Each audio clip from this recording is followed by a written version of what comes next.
Hi friends, welcome to my new YouTube channel Pooja VAK lifestyle login Kannada. ಈ, ಏನಪ್ಪ ಅಂತ ಅಂದರೆ, ನಾನು ಮೊನ್ನೆ ಬಿಟ್ಟಂತಹ ಟೆಸ್ಟಿಂಗ್, ನನ್ನ ಪ್ರಾಡಕ್ಟ್ ಟೆಸ್ಟಿಂಗಿಂದು ಇದು ನೋಡಿಬಿಟ್ಟು ವಿಡಿಯೋ ನೋಡಿ ಅರ್ಧ KG 2 ಪ್ರಾಡಕ್ಟ್ನ ನಮಗೆ ಆರ್ಡ್ರಾಗಿ ಕೊಟ್ಟಿದ್ದಾರೆ. ತುಂಬ ಥ್ಯಾಂಕ್ಸ್ ಅವರಿಗೆ. ಮತ್ತು ಏನಪ್ಪ ಅಂತ ಅಂದರೆ, ಒಂದಷ್ಟು ಜನ ನನ್ನ ವಿಡಿಯೋ ನೋಡಿ ಕಮೆಂಟ್ ಹಾಕಿದ್ರು, ನೀನು ಡ್ರೈವರ್ ಹೆಂಡ್ತಿ, ನಿನಗಿದೆಲ್ಲ ಯಾಕಮ್ಮ ಬೇಕು, ಆ ಮನೆಯಲ್ಲಿ ಸುಮ್ಮನೆ ಇರೋದಲ್ಲ, ನಿಮಗೆ ಯಾಕ್ರಿ ಬೇಕು? ಫಸ್ಟ್ ಆಫ್ ಆಲ್ ಡ್ರೈವರ್ ಅಂದರೆ ಕೆಟ್ಟದಾಗಿ ನೋಡೋದನ್ನ ಬಿಡಿ. ಡ್ರೈವರ್ ಅಂತ ಅಂದರೆ ನೀವೇನು ಅಂದ್ಕೊಂಡಿದ್ರೋ ಗೊತ್ತಿಲ್ಲ. ಒಂದು ಸತಿ ಡ್ರೈವರ್ ಎಲ್ಲ ಸೇರಿಕೊಂಡು ನಾವು ಡ್ರೈವಿಂಗ್ ಮಾಡೋದಿಲ್ಲ ಅಂತ ಅಂದ್ಬಿಟ್ರೆ ನಿಮ್ಮ ಗತಿ ಏನಾಗುತ್ತೆ? ಫಸ್ಟ್ ಅದನ್ನು ಯೋಚನೆ ಮಾಡಿ. ಯಾಕೆ ಡ್ರೈವರ್ ಹೆಂಡ್ತಿಯವರು ಏನು ಮಾಡಲೇಬಾರ್ದಾ? ಡ್ರೈವರ್ ಅಂದ್ರೇನು ಅಷ್ಟು ಕೀಳಾ ನಿಮಗೆ? ಡ್ರೈವರ್ ಹೆಂಡ್ತಿಯರು ನಾನು ಇತ್ತೀಚೆಗೆ ನೋಡ್ತಿರೋ ಯೂಟ್ಯೂಬಲ್ಲಿ ಹಸ್ಬೆಂಡ್ ಡ್ರೈವರ್ ಆಗಿರೋಂಥ ಹೆಂಡ್ತಿಯರು ತುಂಬ ಜನ ತುಂಬ ಚೆನ್ನಾಗಿ ಯೂಟ್ಯೂಬ್ ಮಾಡಿಕೊಂಡು ಸಾಧನೆ ಮಾಡ್ತಿರೋರನ್ನೂ ನಾನು ನೋಡಿದ್ದೀನಿ.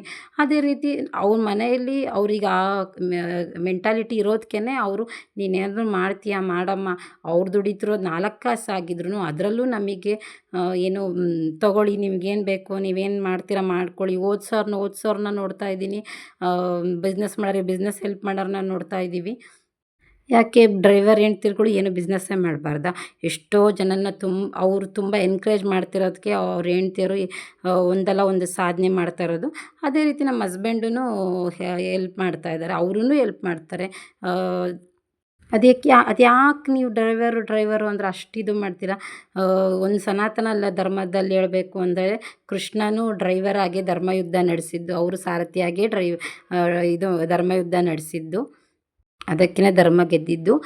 ಅದೇ ರೀತಿಯೇ ಎಷ್ಟೋ ಡ್ರೈವರ್ಗಳು ಹೆಂಡ್ತಿ ಮಕ್ಕಳನ್ನ ಬಿಟ್ಟು 3-4 ದಿನ ಏನೋ ಒಂದೊಂದು ಸತಿ ದೂರ ಹೋದ್ರು ಅಂದರೆ ವಾರಗಂಟ್ಲೆ ಬಿಟ್ಟು ಮತ್ತೆ ಮನೆಗೆ ಬಂದು ರೆಸ್ಟ್ ಮಾಡ್ದಂಗೆ ಹೆಂಡ್ತಿ ಮಕ್ಕಳಿಗೂ ಟೈಮ್ ಕೊಟ್ಟು, ತಮ್ಮ ನಿದ್ದೆ ಹಾಳಾದ್ರೂ ಪರವಾಗಿಲ್ಲ, ಹೆಂಡ್ತಿ ಮಕ್ಕಳಿಗೂ ಟೈಮ್ ಕೊಡಬೇಕಲ್ಲ ಅಂತೇಳಿ ಟೈಮ್ ಕೊಡೋ ಅಂಥವ್ರನ್ನೂ ನೋಡಿದ್ದೀವಿ ನಾವು.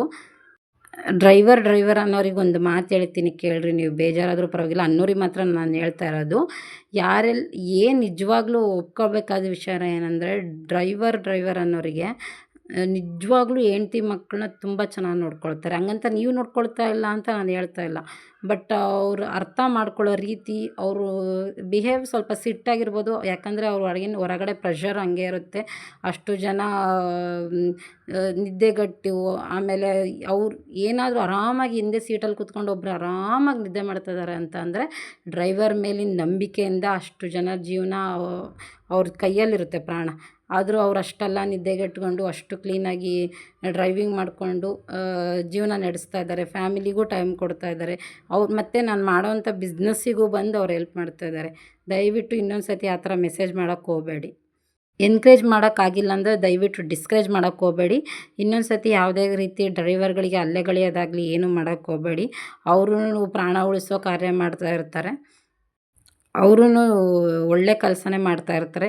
ನೀವೇನೋ ಯಾವುದೋ ಒಂದು ಕಮೆಂಟು ಯಾರೋ ಒಬ್ಬರನ್ನ ನೋಡಿ ನೀವು ಜಡ್ಜ್ ಮಾಡಬೇಡ್ರಿ ಡ್ರೈವರ್ಗಳ್ನ.